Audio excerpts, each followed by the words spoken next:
Good morning guys. चलिए, आपका फिर से मेरे चैनल में स्टडी पॉइंट विद सगुन में आपका स्वागत है। And since as we have already learned the tense, we have dealt with the tense. Now it's time to learn the voice. Okay, तो पहले हम लोग जानते हैं कि वॉइस, ये जो वॉइस होता है, ये वॉइस जो है, this is very important for your for the board exams and the competitive exams also ना। तो that's why you have to know this topic.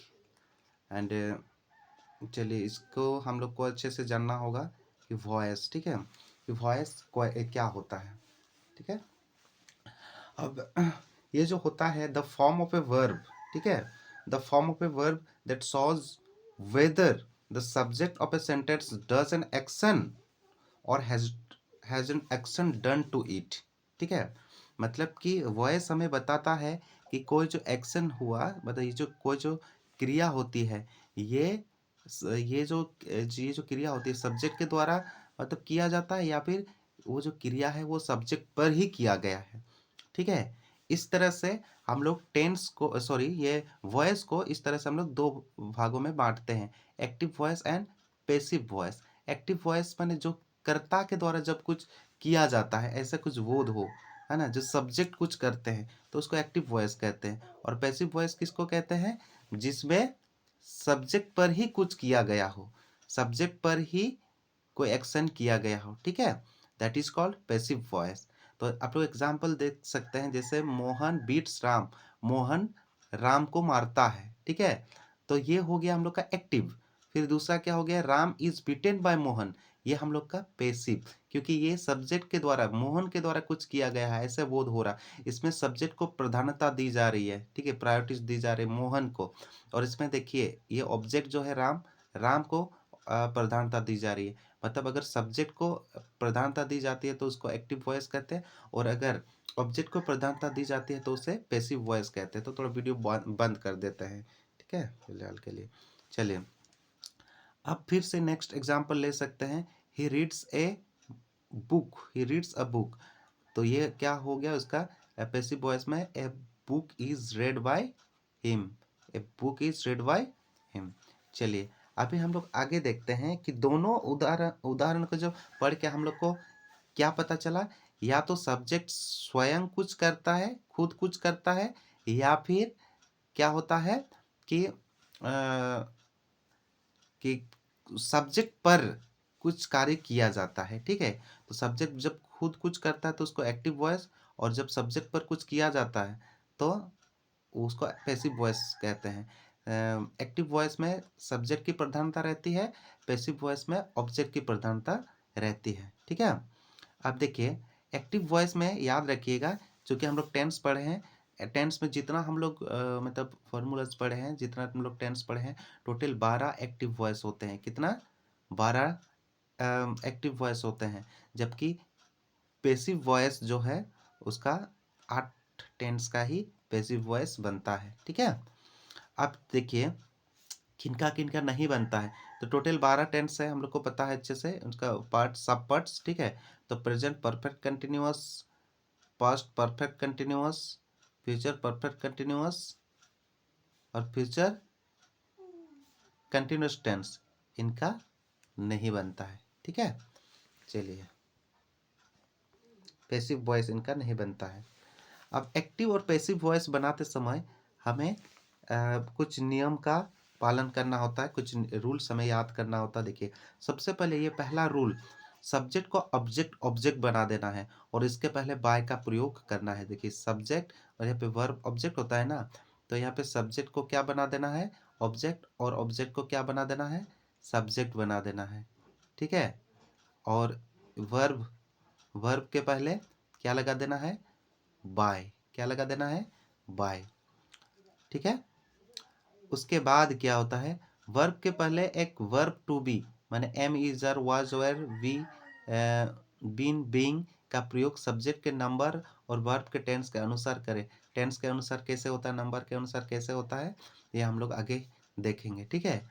और हमेशा याद रखिएगा कि जो वर्ब होता है, वर्ब का तीसरा फॉर्म। चलिए 3 रूल्स हो गया, सब्जेक्ट को ऑब्जेक्ट, ऑब्जेक्ट को सब्जेक्ट। फिर दूसरा क्या है, अगर हेल्पिंग वर्ब हो तो उसको लगाना है, ठीक है, यूज करना है, वर्ब टू बी लगाना है, ठीक है। नेक्स्ट वर्ब का तीसरा फॉर्म ही लगाना है, ठीक है। अब आते हैं हम लोग एक्टिव, जैसे प्रेजेंट इंडेफिनाइट की बात करते हैं, ठीक है। प्रेजेंट इंडेफिनाइट में क्या होता है, जैसे subject plus verb to be, past participle form, उसके बाद by plus object. Active voice में इसका देखिए, आप लोग एग्जाम्पल याद कीजिए कि प्रेजेंट इंडेफिनाइट में हम लोग पढ़े थे, we have already learn the formula of simple present tense is subject plus verb plus s या ई एस प्लस ऑब्जेक्ट, ठीक है। अब इसी हिसाब से यहाँ पे देखिए, ही सिंग्स अ सॉन्ग हो गया, ही सिंग्स अ सॉन्ग, मतलब subject plus verb plus object हुआ। पैसिव वॉइस में इसका क्या हो जाता है, देखिए इंडिफिनिट, प्रेजेंट इंडिफिनिट टेंस में क्या होता है, पैसिव वॉइस जब करेंगे ना तो एम इज आर का यूज किया जाता है, किसके बाद, सब्जेक्ट के बाद, ठीक है। और उसके बाद ही हम लोग क्या लगाते हैं, उसके बाद ही हम लोग लगाते हैं वर्ब का तीसरा फॉर्म, फिर बाय, फिर यहाँ पे, फिर एक्चुअली यहाँ पे सब्जेक्ट, ये वाला ऑब्जेक्ट पहले चला जाता है ना, तो सब्जेक्ट पीछे चला जाता है। देखिए a song is sung by him, ये तो दूसरा का दे दिए, यहाँ पे ही सिंग्स ए सॉन्ग, इसी का इसका देखते हैं, तो ये क्या हो जाएगा, a song is sang by him, ठीक है। चलिए इन सब का रूल आगे दिया हुआ है, यहाँ पे यहीं पे दिया हुआ है। चलिए a song is sung by him, ठीक है। चलिए याद रखना है कि एक्टिव वॉइस से पैसिव वॉइस में परिवर्तन करते समय एक्टिव वॉइस के ऑब्जेक्ट को पैसिव वॉइस में सब्जेक्ट बना दे। पहले बोले थे सब्जेक्ट को ऑब्जेक्ट बना देना है और ऑब्जेक्ट को सब्जेक्ट बना देना है, ठीक है।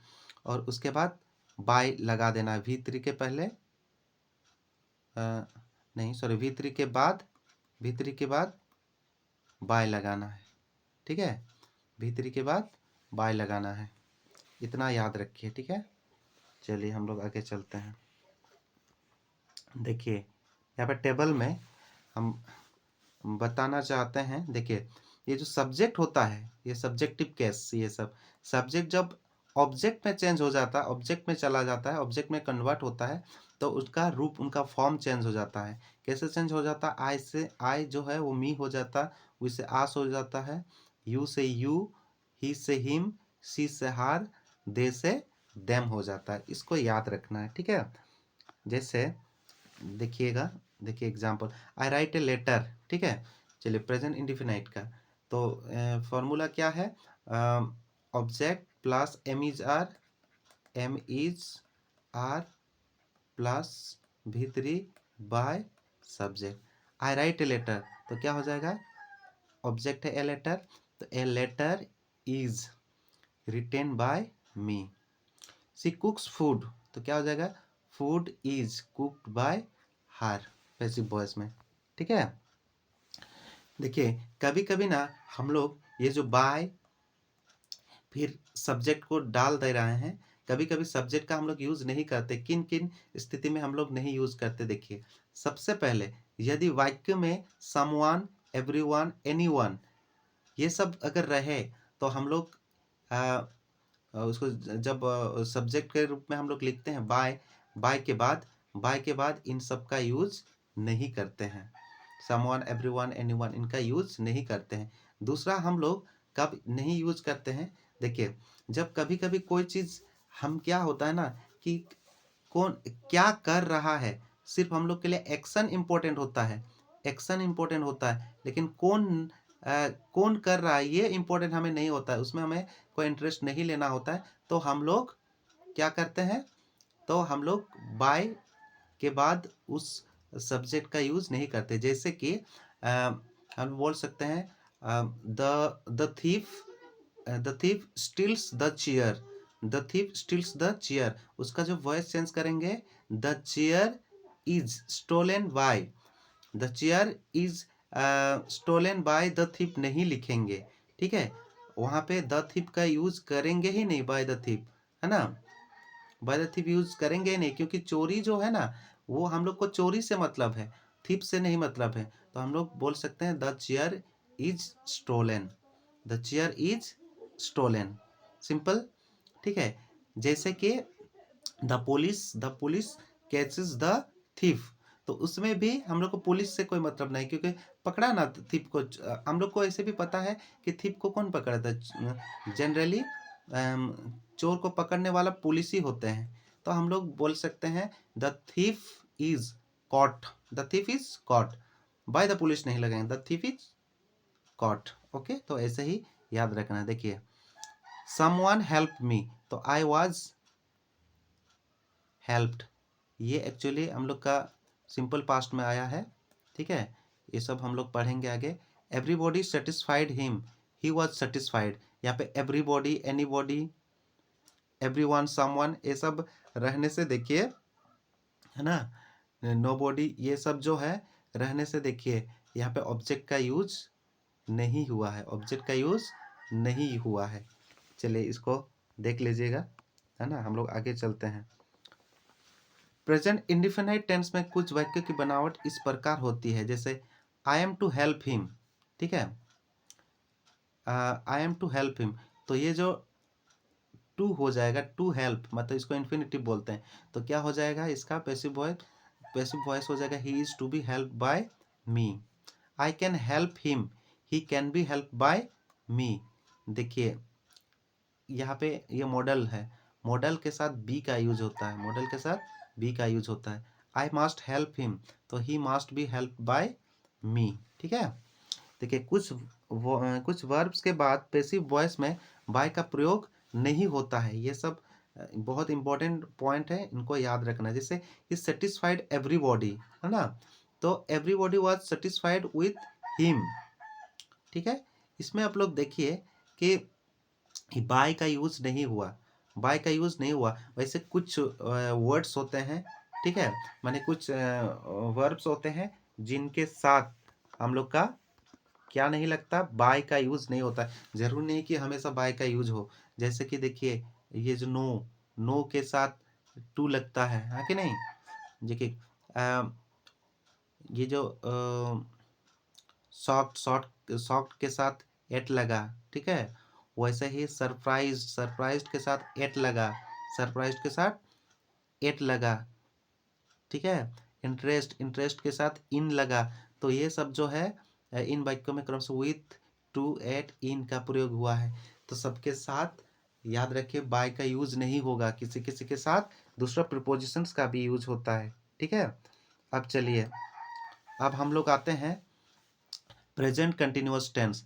प्रेजेंट कंटिन्यूअस में सहायक क्रिया एम इज आर, है ना, एम इज आर जो है वो कर्ता के अनुसार, मतलब सब्जेक्ट के अनुसार उनका क्या लगाते हैं, उनमें बीइंग लगाते हैं। एक मिनट, चलिए ठीक है, हम लोग नेक्स्ट क्लास कंटिन्यू करते हैं, क्योंकि एक दिन में वीडियो ज़्यादा लंबा हो जाएगा। Thank you guys, bye bye, next video में मिलते हैं।